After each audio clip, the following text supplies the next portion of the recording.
વલસાડના પ્રખ્યાત પારડી પલસાણામાં ગંગાજી મેળાની તડામાર તૈયારીઓ શરૂ। 26 ફેબ્રુઆરીએ લાખો ભક્તો ઉમટશે।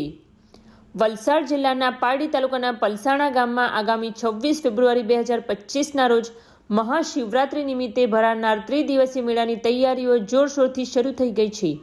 રામેશ્વર મહાદેવના પવિત્ર સંકુલમાં યોજાનાર આ મેળામાં દર વર્ષની જેમ આ વર્ષે પણ લાખોની સંખ્યામાં શ્રદ્ધાળુઓ ઉમટી પડવાની અપેક્ષા છે।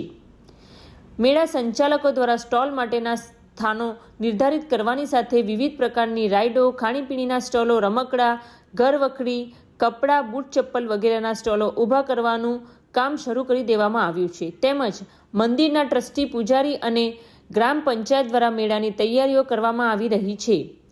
પલસાણાની પૌરાણિક માન્યતા અનુસાર વનવાસ દરમિયાન ભગવાન શ્રીરામ, માતા સીતા અને લક્ષ્મણજી અહીંથી પસાર થતા હતા। ત્યારે માતા સીતાને તરસ લાગતા ભગવાન રામે પોતાના તરોટામાંથી પીપળાના થડ પાસે તીર મારી જમીનમાંથી જળ પ્રગટ કર્યું હતું, જે ગંગાજી તરીકે ઓળખાય છે। આ સ્થળે દેવાધિદેવ ભોલેનાથ રામેશ્વર મહાદેવના સ્વરૂપે બિરાજમાન છે। વલસાડ જિલ્લાનો સૌથી મોટો ગણાતો આ મેળો 3 દિવસ સુધી ચાલશે, જેમાં શ્રદ્ધાળુઓ મહાદેવજીના દર્શન કરવાની સાથે સાથે મેળાની મોજ મજા માણશે।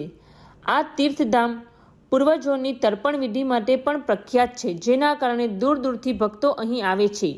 આમ ઐતિહાસિક અને પૌરાણિક મહત્વ ધરાવતા પલસાણા ગામના રામેશ્વર મહાદેવ મંદિરે મહાશિવરાત્રિ નિમિત્તે ભરાનાર મેળાની તડામાર તૈયારીઓ ચાલી રહી છે, જેમાં સમગ્ર વલસાડ જિલ્લા અને આસપાસના વિસ્તારના લોકો ઉમટી પડશે।